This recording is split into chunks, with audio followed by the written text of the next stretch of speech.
class, Jacob Richter speaking, and the first lift we're going to be talking about today is the axle bar deadlift. Now it is very important that when you're doing this lift to never arch your back, always keep your back straight to avoid any type of injury. Keep your chest up. A tip that I use is to look up whenever you're pulling the weight. It kind of forces your chest to be upwards and your back straight. And also push your feet through the floor. That's what I usually tell people when they're always starting out.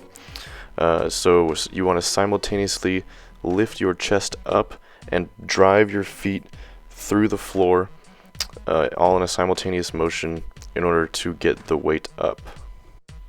Now the trickiest part about the axle bar deadlift is actually the bar itself. As you can see, it is a lot thicker than a conventional bar. And the way you get around this is you want to wrap your fingers individually around the bar, as you can see me doing here.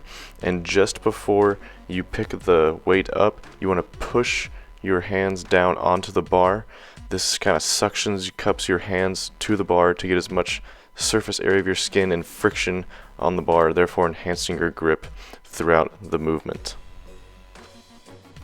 So the second exercise we're going to be doing is called an inverted row, and in this workout we're just using simply our body weight. So the key is to keep your knees slightly bent and keep your hands just outside shoulder width. This kind of gets you the best possible position to really squeeze your rear delt, which is really the focus here, to get kind of the upper back. And you also want to be squeezing your biceps at the same time, because whenever you're doing a back day, you're generally doing a lot of pulling movements, and a lot of these movements activate the biceps. So it is really good to kind of get as much activation there as you can, that we can kind of get kill two birds with one stone per se. So as you can see me doing here, I'm going very slow on these first few reps.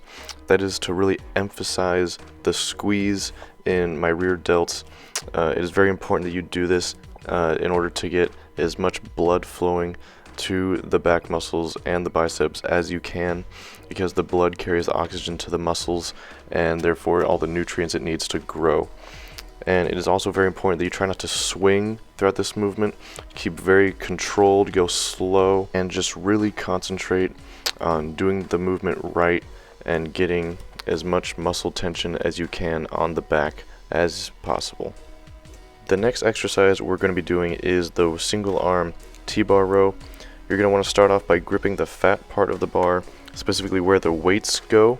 The reason we're doing this is because we're emphasizing grip strength as well throughout this workout, as we were doing axle bar deadlifts before, which really worked our forearms and our grip strength. So the proper form for this is you want to keep your knees bent and also keep your back straight, as we were doing with the axle bar deadlift. You want to keep your chest at a roughly 45-degree angle. Pull the bar up to your chest, squeeze at the top. And in this workout, we weren't placing our non-working hand on our knee for the reason of wanting to work our obliques at the same time. When you have weight in only one hand bent over, as we were doing such, you get a great workout in your core.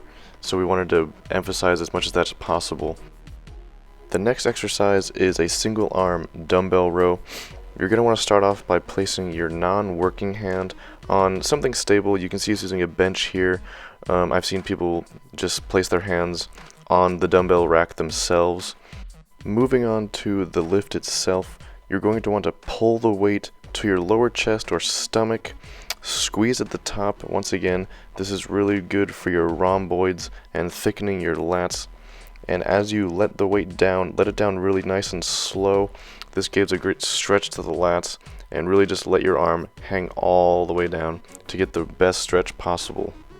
And as always, you want to keep your back straight to avoid any potential injury.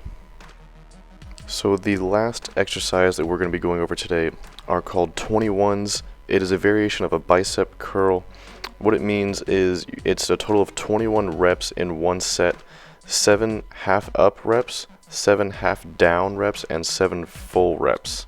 You're going to want to select a little bit of a lighter weight for this exercise, just due to the amount of reps you're going to be doing. And you can start at the bottom up to 90 degrees for 7 reps, start at the top down to 90 degrees for 7 reps, or you can start with the 7 full reps. It's all personal preference. I personally like to get the half reps out of the way first. I start with at the bottom and go up halfway, and then once I get those done, I go up from the top down, and then I get my 7 fulls. You're going to really want to try not to swing too much throughout this exercise. It does get difficult towards the end just due to muscle fatigueness. After doing 20 or so reps, your biceps do get rather tired, and then you just want to kind of get the weight up as easily as you can. But you really want to just try on not to swing, concentrate on squeezing those biceps, keeping the elbows locked on your sides, and simply just not giving up. This exercise can test you mentally if you are not used to it. I'm sure you can tell by my facial expressions that I am struggling a little bit, and even for me, I do this exercise quite regularly, and to this day it still tests my mental strength. But nonetheless, I encourage all of you to try it out if you're interested. It is great for building up your arms, building your biceps, getting them pumped full of blood, and it is just really satisfying once you actually complete that last rep. Thank you all so much for watching. I hope I was able to teach you something. I hope you maybe learned something from this, and I hope I was able to get some of you to be encouraged to go and try one of these, maybe all of them. They are all great exercises to pair together in order to get a great back workout going. So thank you all so much, and I would greatly appreciate it if you could give me a big round of applause to make it look like I did a great job for a better grade. Thank you, and thank you, Professor.